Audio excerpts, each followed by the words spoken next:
Hey there guys, and welcome back to Pokemon Soul Silver. In the last episode, we evolved Slowpoke into Slowking, and we went to Union Cave, kinda surfed around the underground stuff that's going on there, and got my ass kicked by a Poliwhirl of all things, which is quite embarrassing. And now we just went back to Ecruteak, left it behind. Now we're going to Olivine City, and here we have the guy running the Safari Zone in the Kanto region. And now we came to Johto, finally open up a Safari Zone over here, because that was one of the notable omissions in the original Gold and Silver games.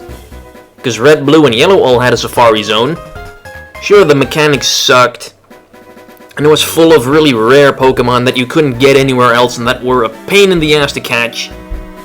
But still, not having one in Gold and Silver was a pretty big omission, especially because you could actually go back to Kanto, only to find the Safari Zone there was closed, so they didn't even keep the original Safari Zone intact.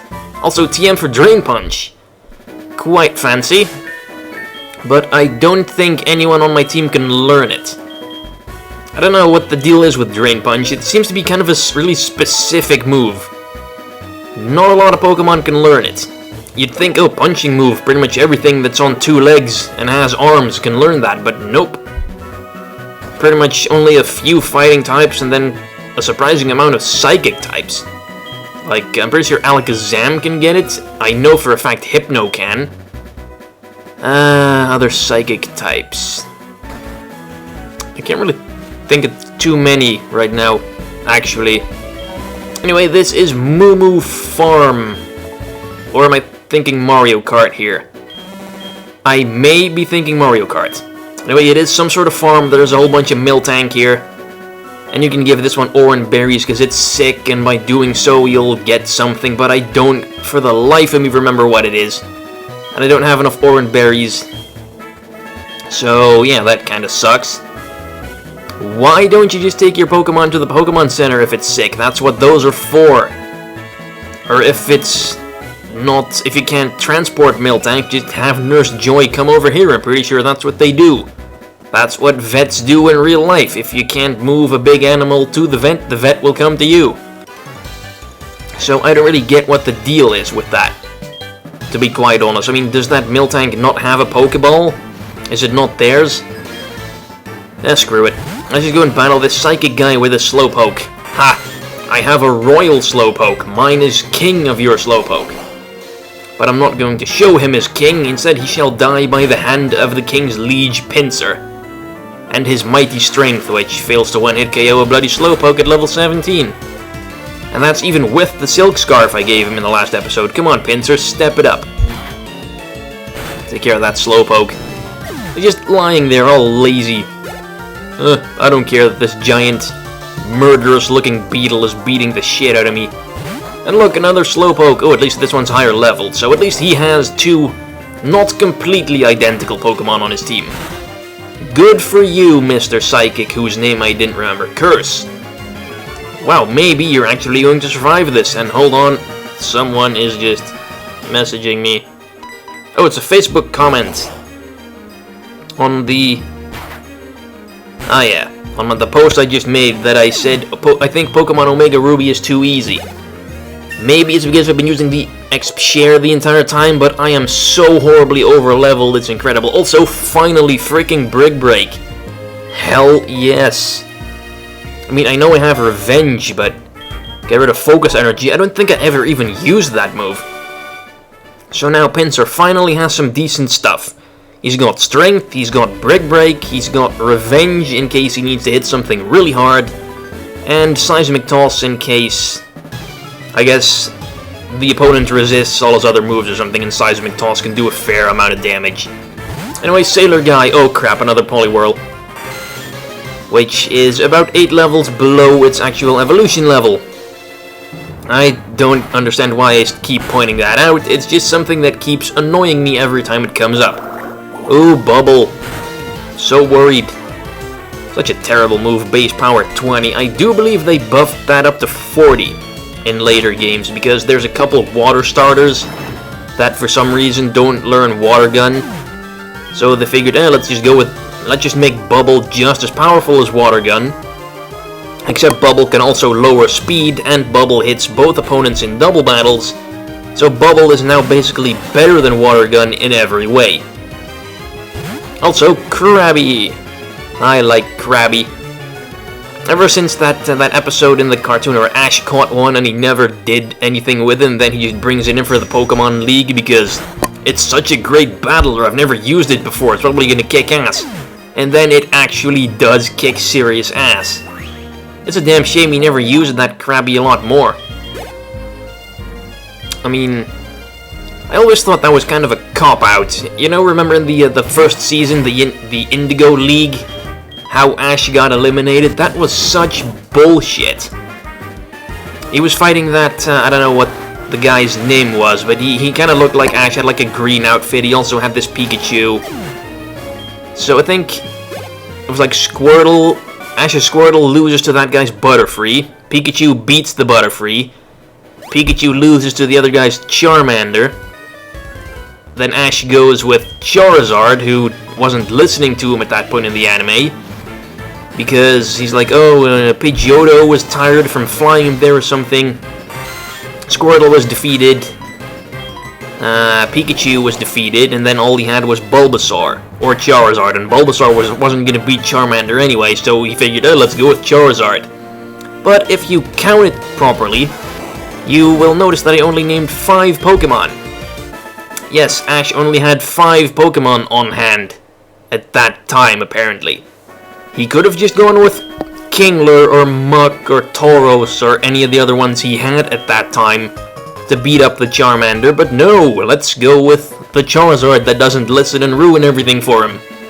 Because they had to figure out some way to make him lose, and they pretty much figured out the worst way of all. I mean, I'm kind of fine with Ash not winning any of the leagues ever, because most of the times it's actually a legitimate loss in like the later seasons, but in the Indigo League, that was just a lame-ass cop-out. Just a horrible, horrible, horrible way of getting around to doing that. But enough about that anime rant. Pretty sure all you youngsters have never even seen those episodes, because you're way too damn young for that. Ah, man. Talking about the first season of Pokemon always makes me feel so old. Even though I'm only 22. But whatever.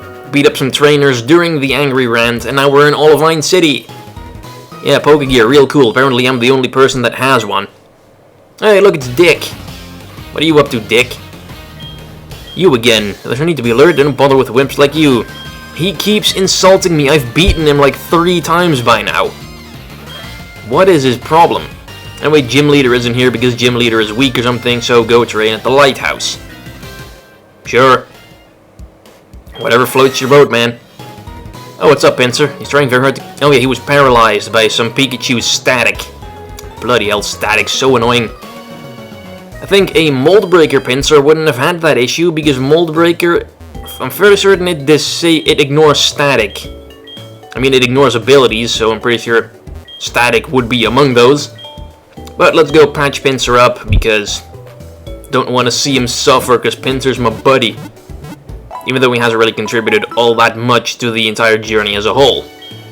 I mean, if I had to pick one Pokemon on my team that probably contributed the least so far... well, actually, that might be Magmar at the moment, but that's only because Magmar's a really recent capture. Pinsir has been around for quite some time. Magmar, not really. Pokemon training coming along if you've noticed in the mountains or around boulders on your way. Strength. Oh, that's in case you don't know where the hell you're supposed to find strength, you can go and pick that up. That's another thing that kinda irks me about this game, because strength, you're gonna need it at some point to progress. So what they do in most of the Pokemon games is they give you the HMs at certain points so that there's no way you're gonna miss them. In this game, if you just never bother to go east from Ecruteak, you're not gonna run into that hiker that gives you strength.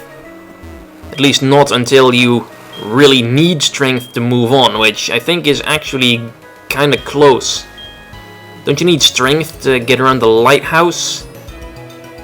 Or, I remember in the original Gold and Silver, you needed strength in order to get through with the puzzle in gym number 5. Which I didn't really like. I don't know if they changed that for the remake or not though, but I guess we'll find that out soon enough. Because gym number 5 is the one that's coming up soon. Looking for this Pokemon. If you have a Krabby, trade from a Voltorb. That's... I guess that's kind of a crummy trade. I mean, sure, Kingler isn't all that great, but neither is Electrode. I'd say out of those two, Kingler is probably the better Pokemon. Although, in a one-on-one fight, Electrode would probably defeat Kingler every time. Because Kingler's kind of frail on the special side, it's weak to electric, and there's no way in hell Kingler will outspeed an Electrode. But whatever. I don't think there is... Probably some stuff over here. I think there is something you can get in one of these houses that could be pretty good. Oh, here we go. I think this is the one. We get the Good Rod. In case you're tired of only being able to catch Magikarps. Now you can also catch such wonderful Pokemon as Goldeen. And Staryu, Psyduck, Poliwag, I don't know, standard water type fare. I think there should be some other thing around here. Ah, here we go. This is what I've been looking for. If you surf here, no, you cannot hop on that kick-ass boat right there. Because 10-year-olds cannot... I want to say drive, but I know that's not the verb you use when you refer to controlling a boat. Pilot? I think that's mainly used to refer to aircraft. If it ain't drive, it ain't pilot. Sail, maybe? You sail a boat? Or isn't that only for boats that actually have sails? Like, what if it's like a motorboat? What do you use in that case? I am definitely gonna look that up after I'm done narrating this. Anyway, we have a TM Charge Beam. I don't think anyone on my team can learn that, though. Though I may be mistaken. And also, I'm definitely gonna use a Repel because I'm tired of running into freaking tentacles. So, I'm pretty sure his Pinsir is high level enough to avoid all of the tentacles. He said before running into one. There we go, jinxed it perfectly. What level is it? 24. Well, at least you can catch pretty high level tentacles when you're surfing. It evolves at level 30, so not that much training required to get a Tentacruel. Although Tentacruel, it's not all it's cracked up to be. Anyway, next episode, going to the lighthouse. Thanks for watching, I'll see you later. Bye-bye.